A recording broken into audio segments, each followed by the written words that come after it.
ভোলায় গরু চুরির একদিন পর গরুসহ দুই চোরকে আটক করেছে পুলিশ। এ সময় তাদের কাছ থেকে ৮টি গরু উদ্ধার করা হয়েছে। আটককৃতরা হলেন লক্ষ্মীপুর জেলার কমলনগর এলাকার মোহাম্মদ জামাল হোসেন ও মোহাম্মদ পারভেজ। পুলিশ জানায়, গত রবিবার রাতে সদর উপজেলা রাজাপুর ইউনিয়নে ভোলার চর থেকে ৮টি গরু চুরি করেন আটককৃতরা। পরে সোমবার বিকেলের দিকে তারা ওই গরু লক্ষ্মীপুর জেলার কমলনগরে বিক্রির জন্য নিয়ে যায়।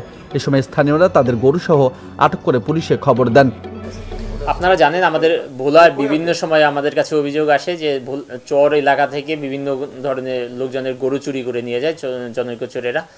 তো এরই একটা অভিযোগের প্রেক্ষিতে আমরা তথ্য পাই যে কিছু চোর আমাদের ভোলার চর থেকে গরু চুরি করে লক্ষ্মীপুরের দিকে গেছে। তথ্য প্রাপ্তির পরে আমরা তদন্ত করে এবং ওই যারা গরু পালন করেন তাদের সহযোগিতায় লক্ষ্মীপুর থেকে আমরা ৮টি গরু উদ্ধার করতে সমর্থ হয়েছি এবং এই চোরাই চক্রের সাথে যিনি জড়িত জামাল এবং তার ড্রাইভার পারভেজ, ওদেরকেও আমরা গ্রেপ্তার করতে সক্ষম হয়েছি। বর্তমানে চোর এবং গরু এবং আমাদের হেফাজতে আছে।